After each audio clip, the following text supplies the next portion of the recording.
Welcome back, race fans. By the way, Mike custom made that introduction by himself, by hand. um, just kidding. Welcome to the Monaco Grand Prix Fantasy and Strategy Show. Super excited to talk about one of the most, I don't know, maybe exciting is not the right word. Definitely most historic.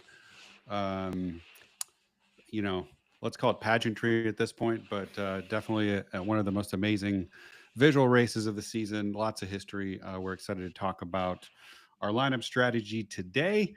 Quick introductions for those of you that might be new. My name is Ross, the founder and CEO of GridRival. With me today, I have Michael Urstinoli, our CTO, William Laddie, principal software engineer here at GridRival, and Ryan Booth, director of business operations. Also, if you're new, reminder to like and join and subscribe the channel so you don't miss any of our future shows and aren't only relying on push notifications to get these reminders. And before we get started, reminder to get your questions in if you have them. We try to answer them in the order which they come in. So feel free to start getting those in the chat. And we are going to jump right the heck into it. Last race, just recap of salaries. We had 10 drivers go up in salary, 8 drivers go down, 2 stayed flat. On the winning end, you had Lewis Hamilton up 2 million, Albon up 1.9, Sainz and Hulkenberg up 1.5, Hadjar up 1.4. Guys, I mean, has he had a race where he's dropped even? Maybe one. Definitely the first one of the year, but Max Verstappen up 1.2. Not something we've said often in the show the past couple years. Fernando Alonso up 1.2. A solid showing from Aston Martin last week. Lance Stroller coaster up 800K. And then you have Cole Pinto and Sonoda up 100, 200K. Norris and Bortoletto stayed flat. Losing side, Ocon and Antonelli. DNFs, $2 million losses. Sorry about that if you had them on your team. If you did, it wasn't our recommendation, I don't think, was it? It was. Oh, it was? It was. We were not touching Haas. Okay. We were touching Antonelli, though. We were. Yeah, we were. I was. Yeah. Yes. And Ryan did, too. Ryan talked a lot of smack about Antonelli on the last call, and I want to let everyone know he was a big fat liar. He ended up rostering Antonelli. Oh, yeah, I did do that. But I was right that Gasly smoked him, beat him by however many positions. Yeah. Ollie Behrman down 1.7. Then you have Russell, Leclerc, Piastri, Gasly, and Lawson all down between 100 and 700K. If you were on the show last week, you know that we have kind of a new strategy for reviewing drivers. And what we were doing is bucketing them into tiers of price and kind of going through and debating in each tier what are the best options. And that seemed to be a much more effective way of kind of getting through the list and answering most of the questions that we get about lineups in a much more efficient manner. So we're going to start from the top, which is a very tight tier in terms of price. So you have Lando and Oscar Piastri tied at 29.4 million. And I will say that's also not super common at the very top. You know, they're always close, but the exact same salary is not something we commonly see at the top. And then only 200K behind, you have Max Verstappen at 29.2.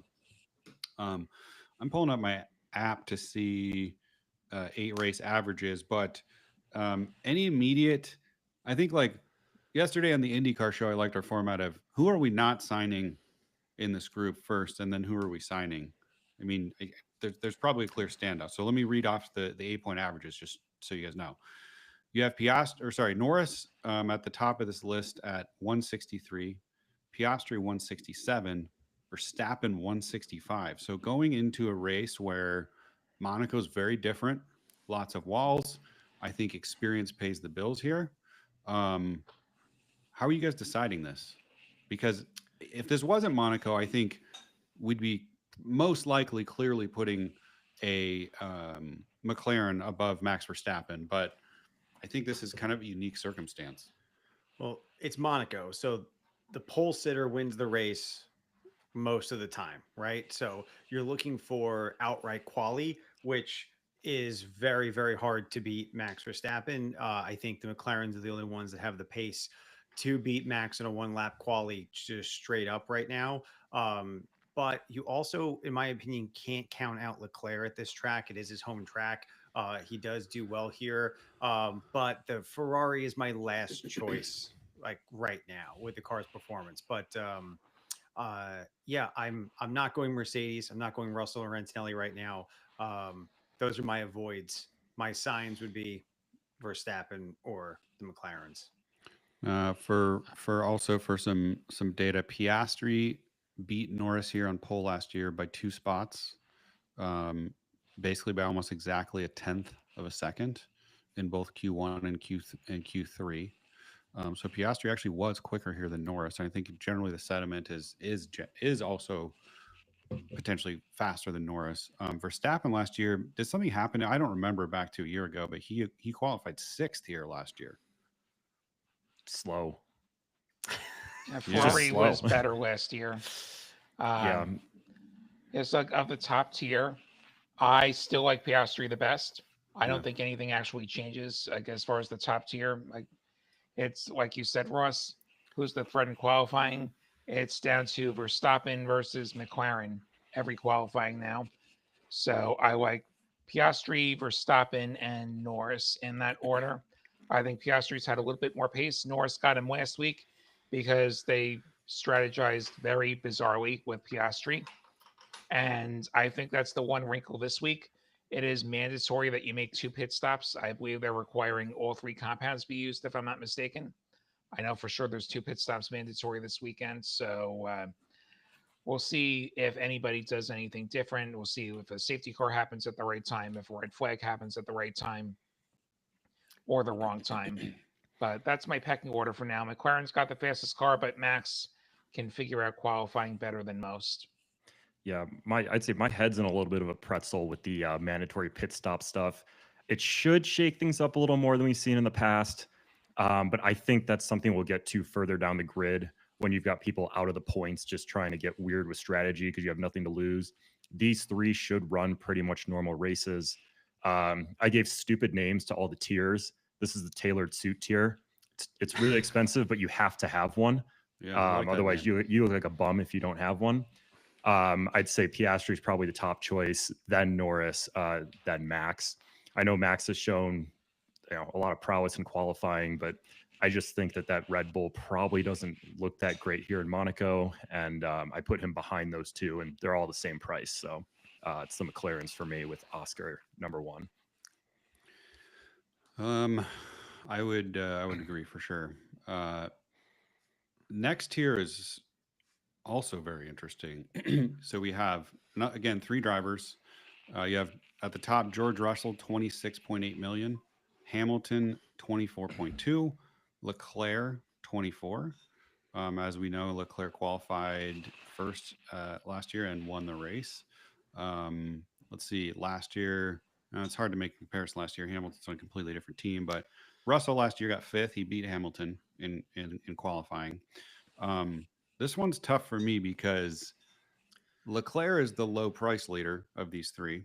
Hamilton went up the full amount last race. So I don't have my app open to see the history, but he's probably at one of his highest points in the season for salary. Actually, I'm confirming. Yes, he is. So he's finally currently, beat Leclerc. yeah. So he's currently at a peak.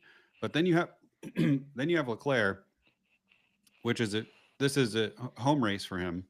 Um, but last year at Monaco, Ferraris were quite a bit faster. Sainz qualified third. So this one's tough for me. Well, Russell, Mr. Consistency, down 700K. I'm not the biggest fan of Mercedes. I might be rostering Mercedes, but it's not Russell. But I don't love this tier at all, to be honest, right now. I don't love the price of where they're at and then having them for Monaco. I think that the format of Monaco is a bit different this year. So that takes into play probably fading Ferrari even more. So if you have the budget to swing a Piastri or a Verstappen and a Russell, I would go that way. But otherwise, I'm having a hard time picking out of this lineup of this group of drivers, like someone I really want for Monaco. Of the three, I would take Russell. Mm-hmm. Ferrari seems pretty bearish on Ferrari. Maybe there's some reverse psychology there, but Ferrari hasn't looked that great this year. So, like, I think Ferrari's right where they belong in the pecking order. And if you're going to sign any of these three drivers, sign Russell. Mercedes, like maybe Imola was the exception and not the rule for Mercedes. Like Imola was not great for them. Russell didn't look great. Antonelli looked even worse, and then he had a mechanical failure. Yeah, this is a tough tier. This is the Cal Naughton Jr. tier. They're going to be in the mix, but they're always second fiddle. They're never going to win. They're just the guy kind of behind the scenes, but you can still get up some solid points with them. I think the only guy I'd look at here is Leclerc, just because he has shown. I don't know what to think about the Ferrari this year. I don't love it. I think I buried them last show, but it's Leclerc at Monaco, and I'm never going to fully write off Leclerc at Monaco. And 24, I think, is a solid price. Yeah, I agree. I think if I had to choose in this tier, I'd take a flyer on him. I know that Russell's probably the most consistent one of the group right now, and for sure in a machine that's a little bit more capable. But the hometown advantage is hard to write off, especially after a win last year. Tier 3. What's the name for this one, Ryan? This is the K-pop tier. They're young, young, flashy. Everybody loves them, but like I hate it, and I think it's overrated, and I just can't. I don't understand it. All right. Oh, good. I was going to say they're not bad drivers. Just the way that they're priced here, I don't think they're worth their prices. Just that really kind of awkward point above talent driver eligibility, but still, I think a pretty significant cut below everybody above them. So in the K-pop tier, we got Alex Albon 20.4 and Kimi Antonelli at 19.8. These are the two lowest priced drivers before we get to the next tier, which is puts us into talent driver eligibility. Albon last year 9th at Monaco. What his qualifying was 9th. Shocker.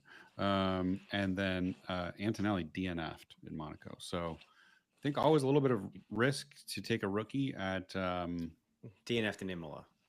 Oh, sorry, DNF'd in Imola. That's right. Did not race at Monaco last year. So he is a rookie coming to this. Like for me, I'll just say my whole lineup, my goal in this race was avoiding rookies. I just think at some of these street courses we see it's just a completely different game. And I think this is a race, again, my opinion, where experience holds a little bit more extra weight. So of these two, to me, the clear standout is Albon. I mean, if I'm choosing from this tier, which I haven't in my own 100K lineup, which we'll talk about at the end, I would for sure be picking Albon. I think the math breakout of a lot of lineups is going to probably force someone into this area. And I think if you're looking at Albon versus Antonelli at this near 20-ish, as much as you want to fade a rookie at Monaco, I would take Antonelli long. He's at 19.8. His teammates at 26.8. Antonelli has shown promise in the car. So I still see like plenty of upside with Antonelli over the long term of the season. So if you're forced into it from like a budget constraint, you don't want to pay a drop fee to pick up a higher price constructor. I would go with Antonelli over Albon in this. I would rather have signs over Albon for same car, similar skill driver, and a steep discount. I like Antonelli better. I think the ceiling's higher. I think Williams is getting to the ceiling. They do seem to be the 4th or 5th best team. They're consistent point scorers, but they're not a podium threat. And looking at last year, Albon's the one who had to borrow his teammate's car because he broke his. I don't trust Albon to keep the car in one piece any more than I do Antonelli. For what it's worth, I looked it up. Antonelli did set fast lap in the Formula 2 sprint race last year at Monaco, and he did score points in both events last year. So he has been around Monaco, and he's kept the car in one piece. So he's got that going for him. If they can turn it around from last week, Antonelli should be looking at a nice improvement from where he's at now. Next bucket. This is going to be a tough one, too. 5 drivers in the next bucket. Is this the biggest bucket? It is. What's the name of this one, Ryan? Can You Take Me Higher? Because this is the Creed tier, because I believe Creed is an extremely talented band. And this is the band of drivers where your talent driver will come from, most likely. And these are the guys, if you nail it correctly, they will take you higher in the standings. So it works on a lot of levels. I put a lot of thought into this, probably more than I did my own lineup. Well, it's great. I love it. So I think it should become a staple of the show going forward. In the Creed Can You Take Me Higher bucket, we have starting at 16.6 million, Carlos Sainz. Got third place last year in Monaco. He was driving a Ferrari. He was, but this year Ferrari's not doing all that much better than Williams. So Williams is beating Ferrari sometimes. there you go. Hint, hint. Hint, hint. Sonoda 15.7. Isaac Hadjar 15.1. Alonso 13.8. The Aston Martins last week, I don't know, they must have brought something. I feel like that team and also Lance Stroll have just been, it feels like, all over the place the last couple seasons. And then we have Gasly at 13.3, down 2 million after the last event. No standouts from Monaco last year. I got a little wild here, maybe. Thinking about kind of upside versus safety on my lineup in this group. So I actually went Alonso. Again, my theme on this lineup is experience. I don't think anybody on the grid has done this event more times than he has.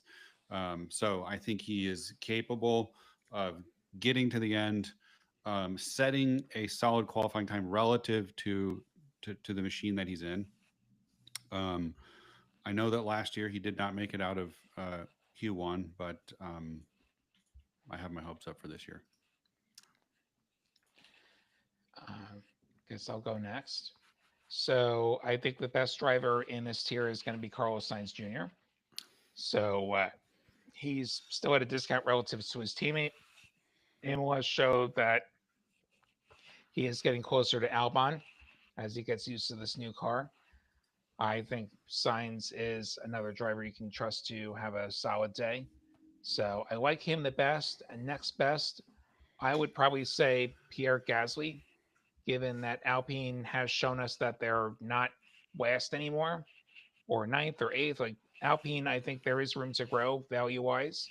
And Gasly's another experienced driver. Then give me Alonso if Aston looks good in practice. If they don't, then just forget all the Astons. Then Hadjar, then Sonoda. Hadjar's a rookie, but Hadjar has also looked good this year if he can keep the car in one piece. Ryan? Creed tier? Mike looks like he has something he really wants to say, so I'll let him go, and I don't have anything too strong here. Okay. If you're going to play a rookie, you can't count out Hadjar. Hadjar is a rookie here, but he already has an iconic move in the Monaco tunnel in F2. For anyone who hasn't seen was that him that did that? That was him that did that. He going through the tunnel at Monaco avoided a crash with a car that was having a mechanical failure with a world-class reaction time. I firmly believe that move really cemented his chance in getting into F1. Yeah, because he didn't get involved in a giant crash.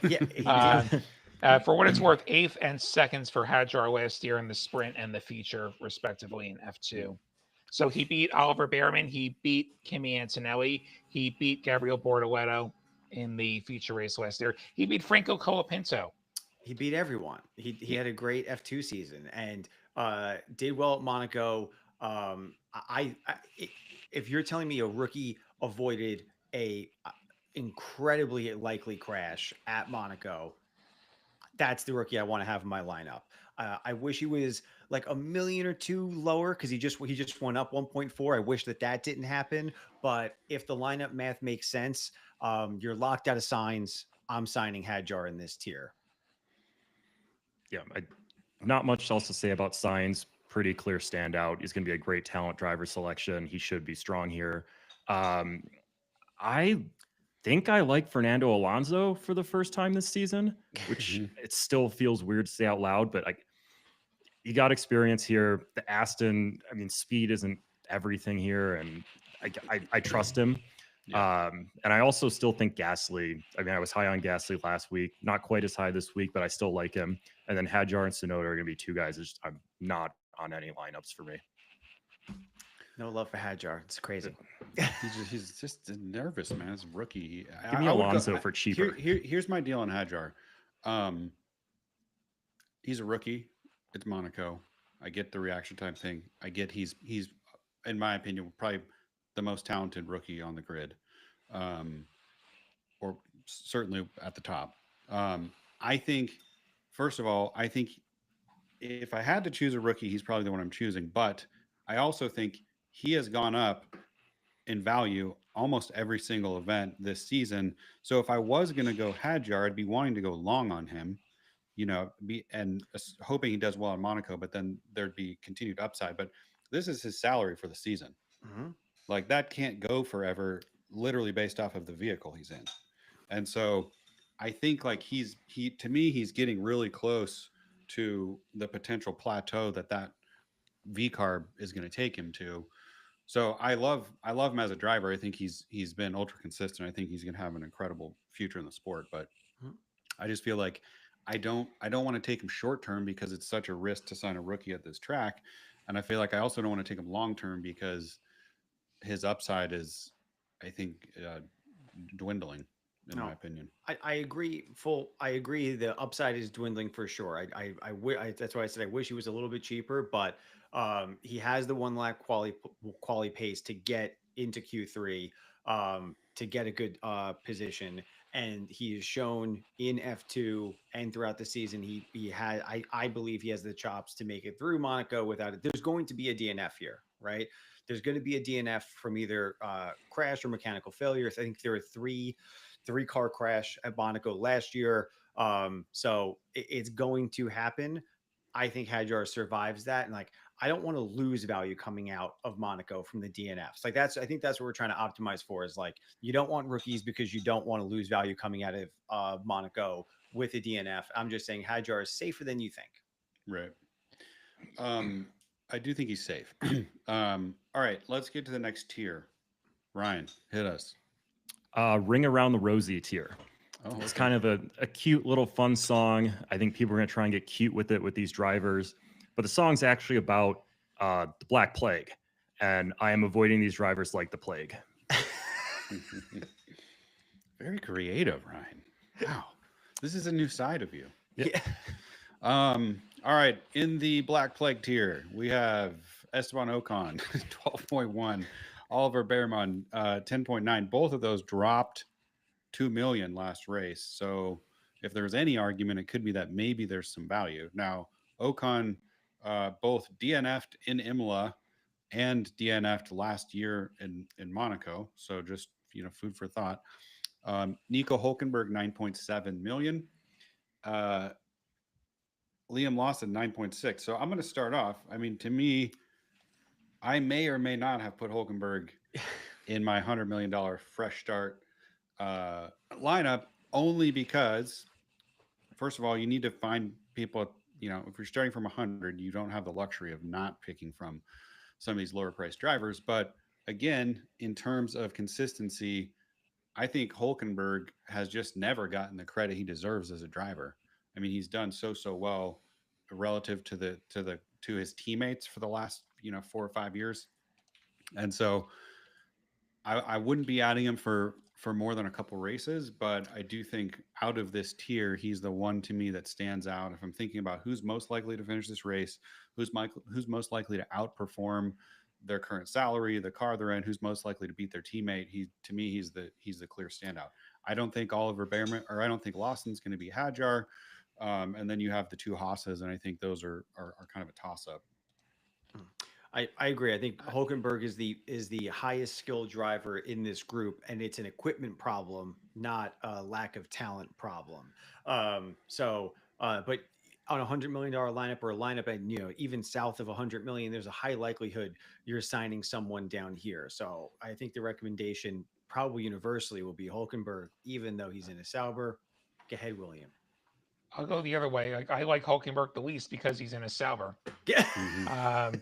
So like last week, he would have qualified 18th if Sonoda hadn't wrecked it. Like instead, he was 17th. This is a very qualifying driven event. I'd say that in terms of pace, being able to advance in qualifying and then hopefully hold position, I think the Racing Bull car of Liam Lawson is going to be it's going to offer you the best chance to qualify. Okay. Haas didn't look great. They had their mechanical problems in the race, but they didn't look great in qualifying either. And then Sauber is the slowest car. It's between them and Haas for last. I would take Lawson if I have to take anybody from this tier. Not that I love Lawson either, but he's the cheapest choice and he's the least bad choice. And he's theoretically the most underpriced choice. Yeah, Behrman got robbed in qualifying at Imola too. That lap would arguably should have counted. Yeah, it should have. And the other thing I'll say is if you do want to think about, say, a Sauber or a Haas as we get into the back of the grid, if they're smart, which we don't know if they're smart, but if they're smart, at least one of those drivers will try something funny with their strategy to hopefully catch a safety car at the right time and leapfrog people. Or maybe a red flag because F1 still lets you change tires under a red flag, which, is like even freer than free. So, like, if you want to take a flyer, like that's the scenario where one of those guys has a good day, where the chips fall the right way in terms of other people having problems. But Lawson's the best, like if it's a straight up fight.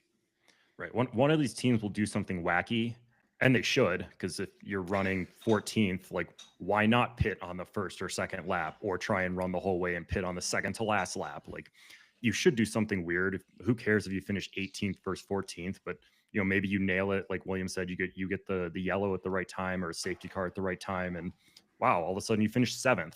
Like that's not out of the realm of possibility here. So a lot of it's just going to be hoping to get lucky. But like I said, don't really like anyone here. I'd have to agree with William and say, like, at some point, like Lawson has by far the best car in this tier, and at some point he should hopefully put together a result that matches that, which is 10th or 11th, like at best. But yeah, all those other guys I want no part of. All right, final tier, 3 drivers. Ryan. This is the Macklemore tier. He sings that horrible song "Thrift Shop," and basically this is Holy smokes, right? You just offended the entire Northwest. Just turned the show off. All of Seattle has just uninstalled GridRival. Good job. That is, I don't know if I can get. I don't know if I can get on with that, man. I don't know. It's like these are the thrift shop, bottom of the barrel, cheap drivers. That song was played all the time, so you can't get away from it because you're most likely going to be stuck with one of these guys in your lineup, and it's all garbage. There you go. I lived in Seattle for several years, so yeah, I've been overexposed to Macklemore. I wish he would Mackle less. Yeah, see, you can't tell me you like the song. Like no one likes it. I don't, but yeah, thank you. I love that song. In Seattle, I love it. And it's like perhaps there's a broader reach in the Northwest, judging by Ross's reaction. No, I think some people have better taste in music than others, and that's completely acceptable. Yeah. So anyway, that bottom tier. Okay, bottom tier. If we want to talk about who's best, well, I mean, Lance Stroll's in this tier, so I don't even know that we need to debate it. So we got Lance Stroll at 8.5, the stroller coaster on its way up potentially for the first time in a while, up 800K after the last event. We got Franco Colapinto up 200K, and we got a guy named Bortoletto at the bottom who went up nothing last race and is currently priced at 4 million. He is the ultimate thrift shop tier or play, so to speak. Yeah. To me, look, Colapinto's a rookie. I'm sticking with my theme of avoiding rookies. This tier is for sure. The only option is one of the greatest drivers of all time, Lance Stroll. There's just no debate. Colapinto 5th and 13th in the Formula 2 weekends last year. Colapinto has a tendency to crash, and that's not ideal at Monaco. But then again, Lance Stroll has a tendency to crash. That's not ideal. Like Stroll probably has the Well, I mean, last week it looked like Alpine maybe took a step forward. Maybe Alpine has the better equipment now. Like theoretically, they're both underpriced relative to the Haas's and to Hulkenberg. But it's a question of, do you trust either of these guys to bring their car home in one piece? Bortoletto probably will, but he'll also be the last car running. So you're hoping that other people have problems there. And yeah, that's. I'm going to say the same thing I say about Bortoletto every single time. All he has to do is bring the car home. Very good chance he qualies 20th. Okay. When the crash happens, he's got plenty of time to slow down and drive around the debris from the people who are fighting for something. He's not going to be fighting for anything at Monaco. The play for Bortoletto is to roster Bortoletto to take a better constructor or to get coverage with Aston Martin or Alpine as your constructor. I'm not taking stake as a constructor for Monaco, but I would 100% roster Bortoletto to take a better constructor or a better upper tier driver, because he's safe in 20th to avoid the wreck happening in the battle for 10th, in my opinion. Otherwise, I do agree. Lance is the best bet in here, but Lance is over twice the price of Bortoletto. So if we're thrift shopping, I'm thrift shopping for Bortoletto, banking on the crash happens in front of him, not with him. If there's no crash at all, then you really have a problem with Bortoletto. You do, yes. You'll lose a lot of money. Well, not a lot. You can't lose that much. He's at 4.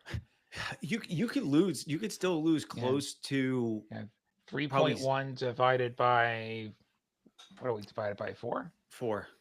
3.1 divided by 4, that much. So like 800-ish. Yeah, you could lose. Fine. Yeah, you're risking it a little bit, but I'm banking thrift shop is a risk. Yeah, I'm banking on 2 to 3 DNFs, and Bortoletto will have 30 seconds of reaction time to whenever that to react to that crash. Okay, let's get through constructors really quick so we can get to some Q&A and also our lineups. We got tier. Do you have names for constructor tiers, Ron?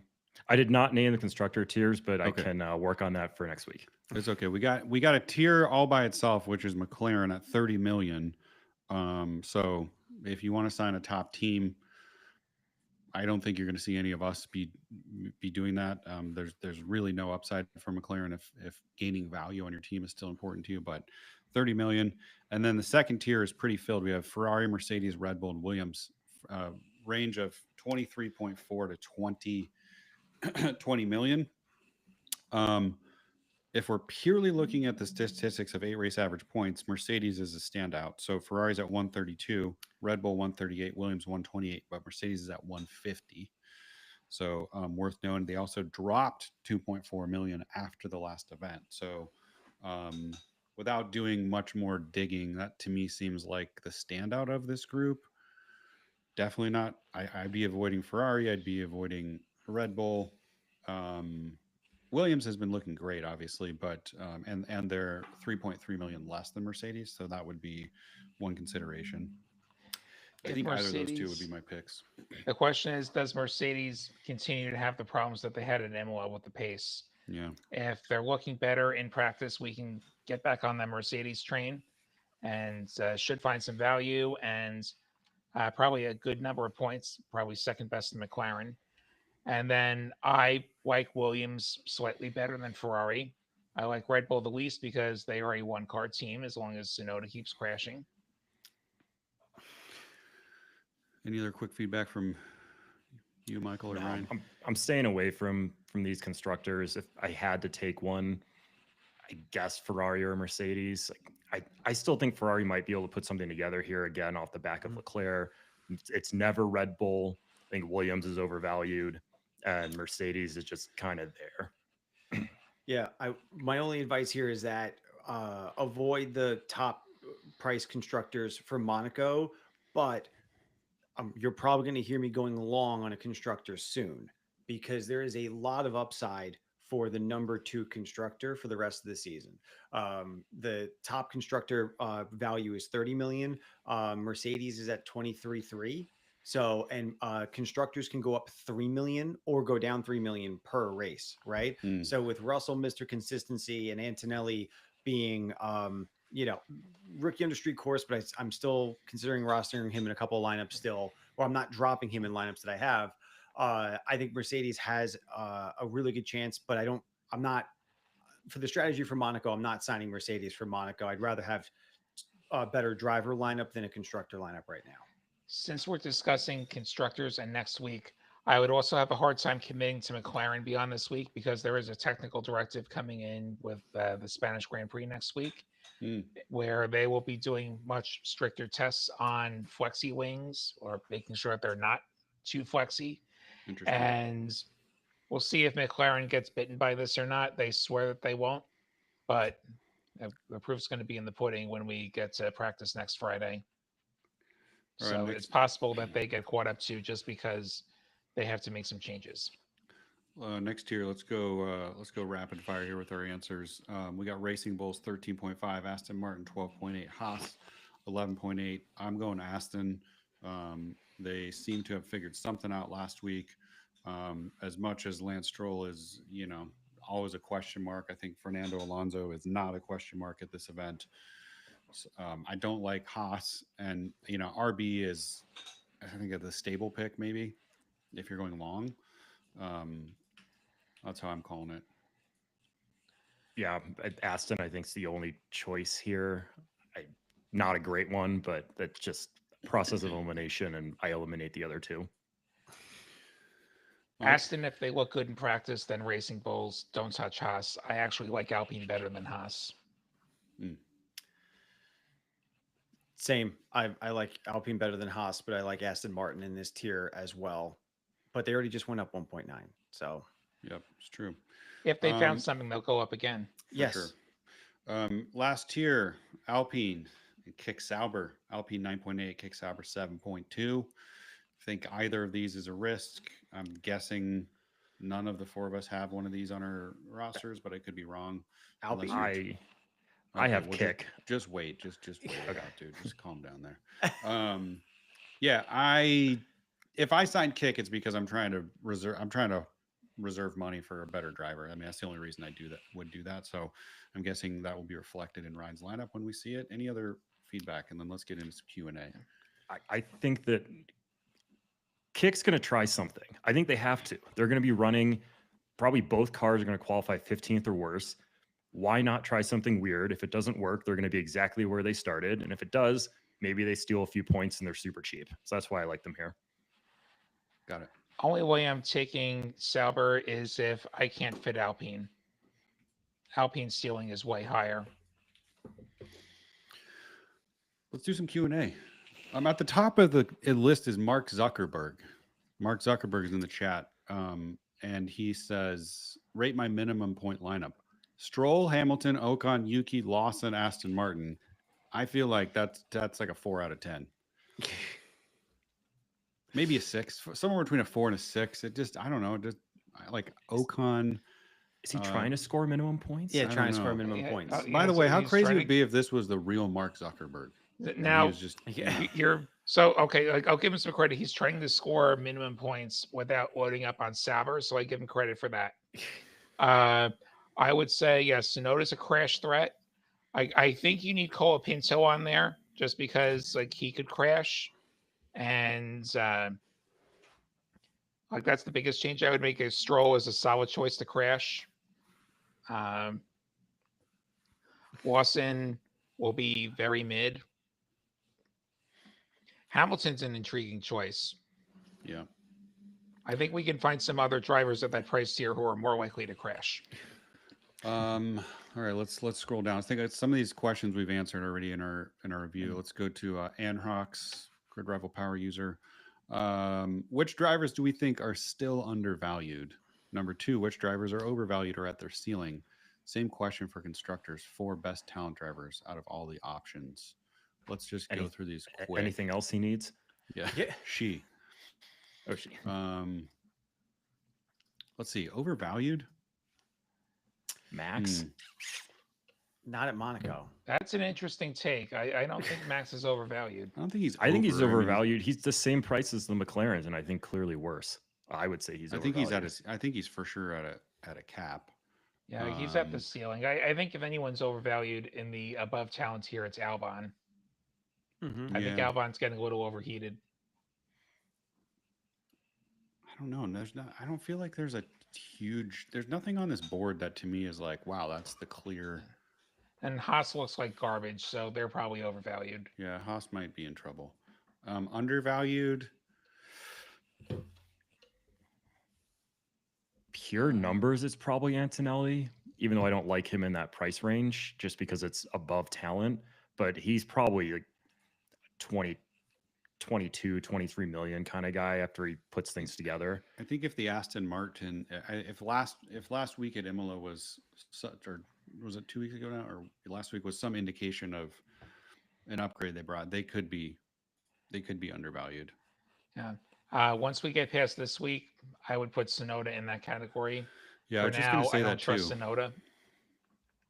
Yeah. I mean, it's hard to say Lance Stroll's undervalued, but there's such a big gap between him and Alonso.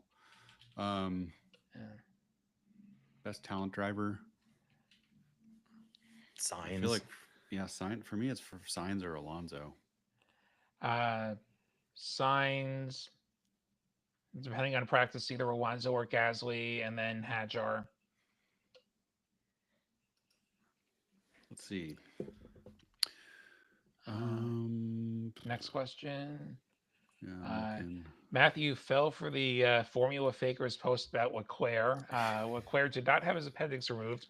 Matthew, you may want to consider a position with ESPN Argentina, who also just takes that account as gospel to the detriment of the Doohan family, which that was a disgusting situation.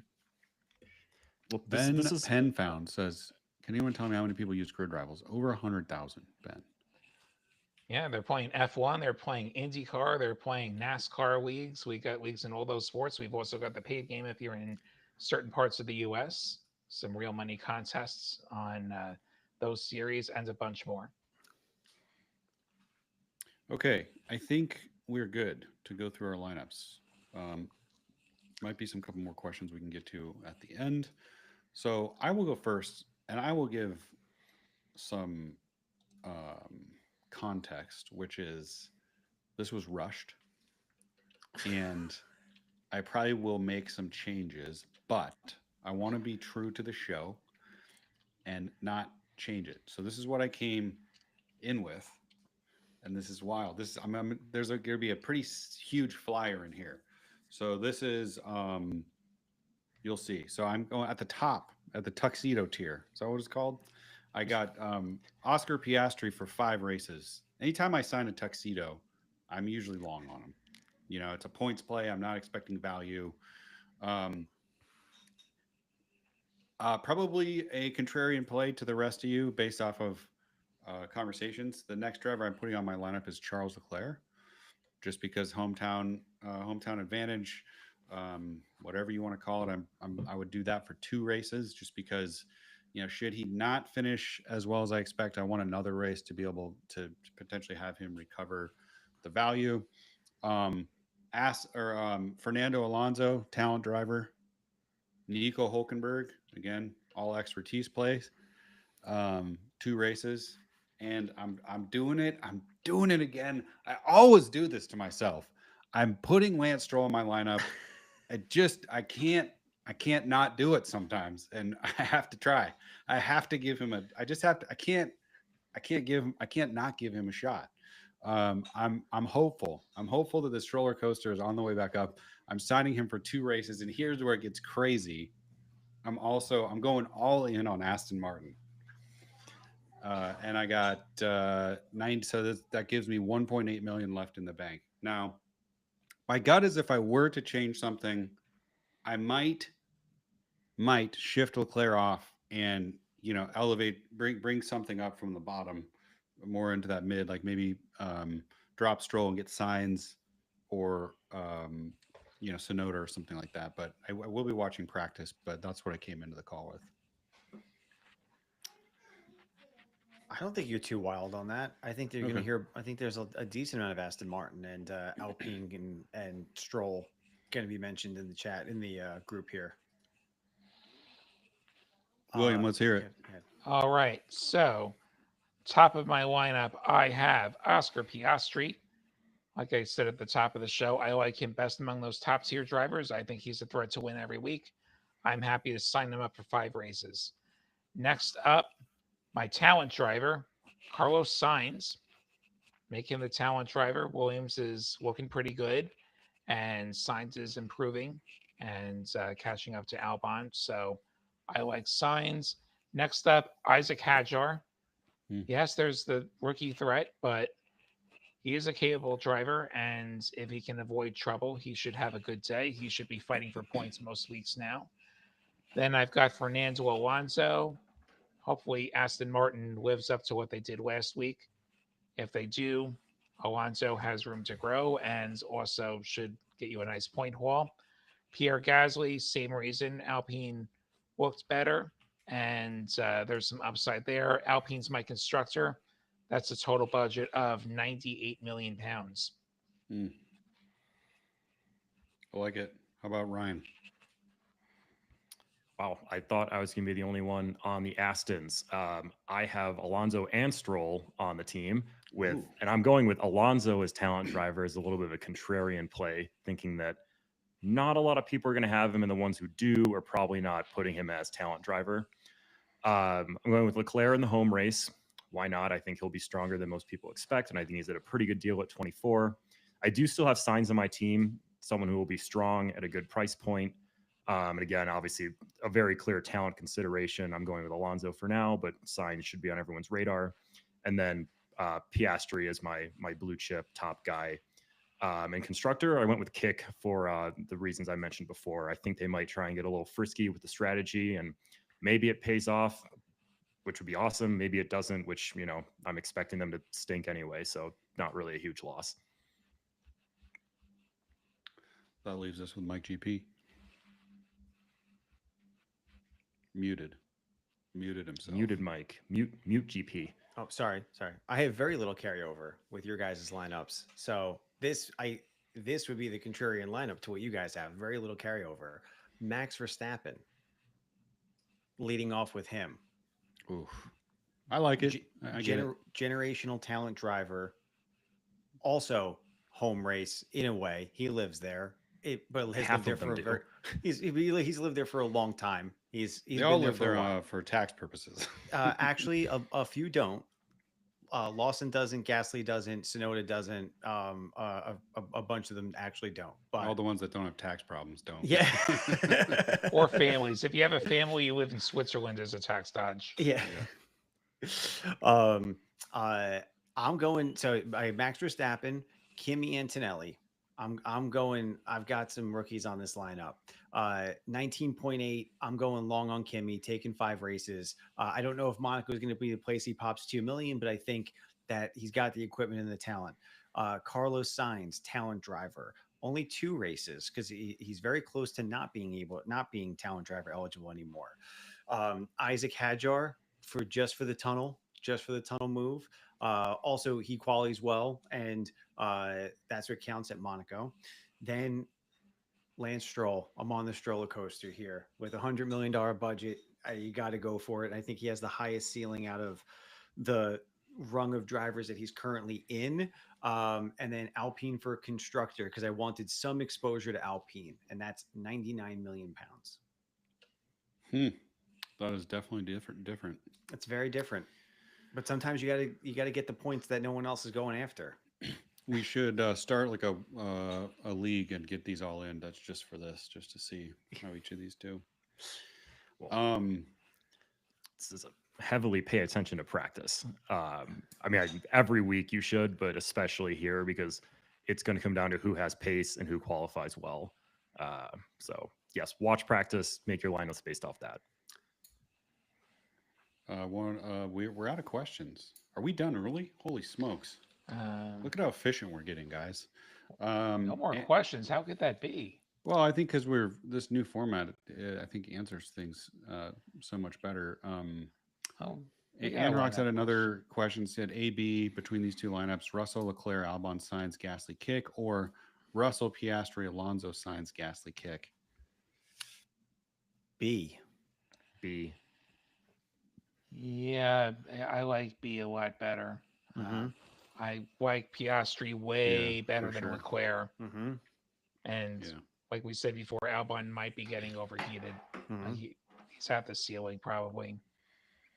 On the topic of Alonso or Sonoda, Alonso. That was another question from Sean Khan. Alonso or Sonoda. Here's the thing: Sonoda just had a big quali crash. Mm-hmm. You have to quali super hard at Monaco.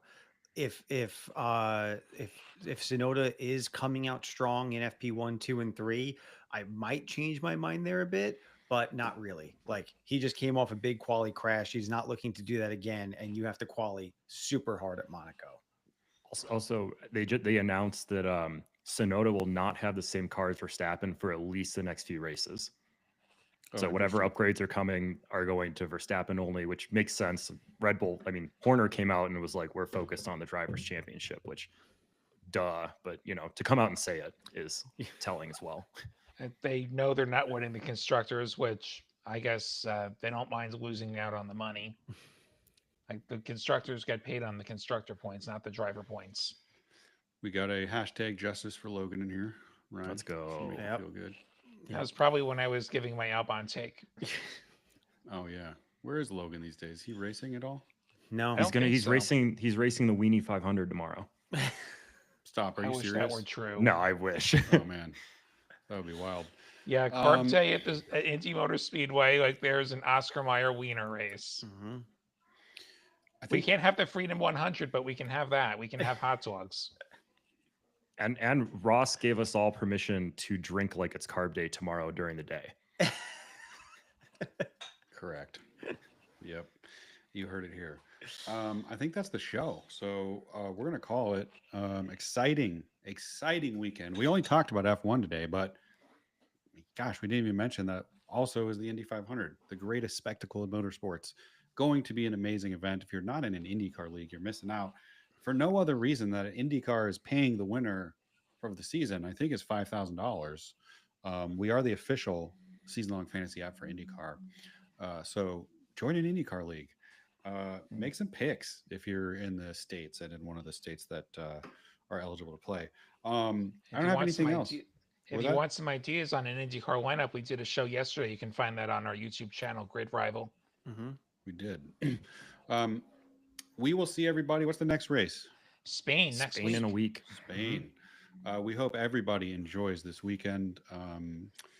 And we thank you for continuing to support the show. Make sure and tell your friends. And we'll see you all in a week for the next show. Thanks so much. All right.